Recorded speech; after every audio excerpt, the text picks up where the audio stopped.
Well, hello everyone. My name is Dar Rath.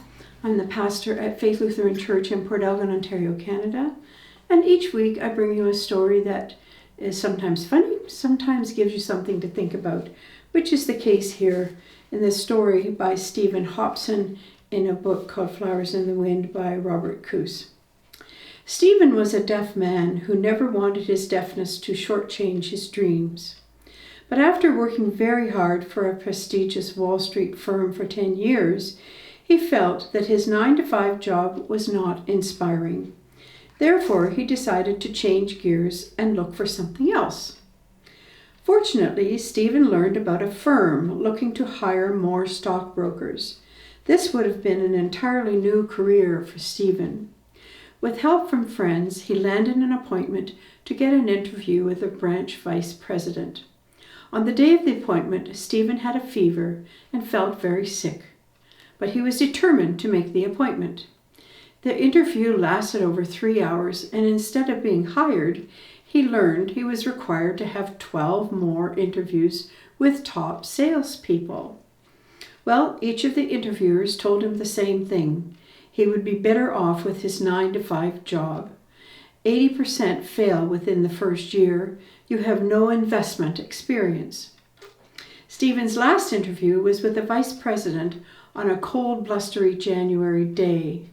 5 minutes into the meeting, Stephen discerned that the man did not know what to do with him.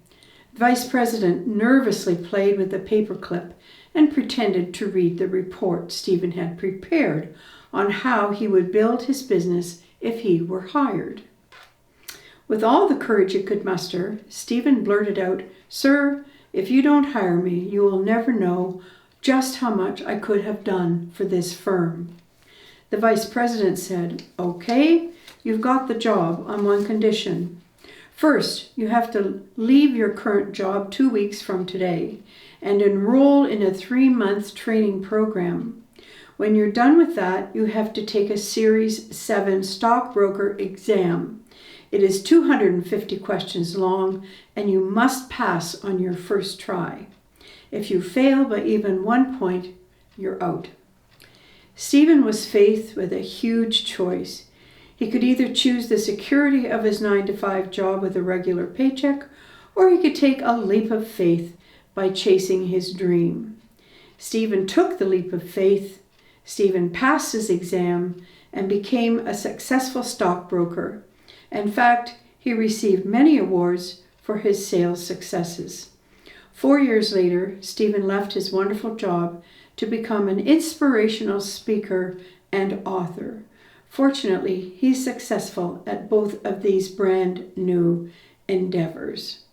A leap of faith. My goodness.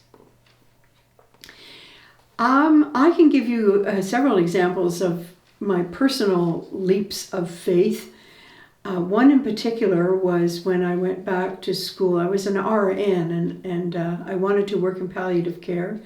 And so I had to go back to school to get a Bachelor of Science in Nursing in order to do that job. And so I signed up and went back to McMaster University at the age of 40, and we had 2 small children as well. And I will never in my life forget trying to study biology. I had never ever passed it or studied it for 20 years. And so I used to cry every Sunday because biology would be on Monday, biology course. And so my husband said to me, "Okay, you have to either quit or you have to stop this crying because we can't have you crying every single Sunday." And so what I did is I went the following day and I got a tutor who was a young student in his first year of biology, and he would have been about 19 years old. And he tutored me for several weeks on biology. And I ended up just loving biology because of this young student who helped me. And so sometimes our leap of faith is amazing, and we have to just get the resources to help us with it.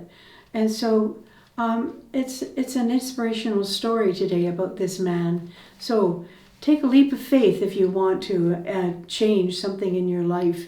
You'll never know unless you try it. So that's the message for today. And thanks so much for taking 5, and blessings on your day.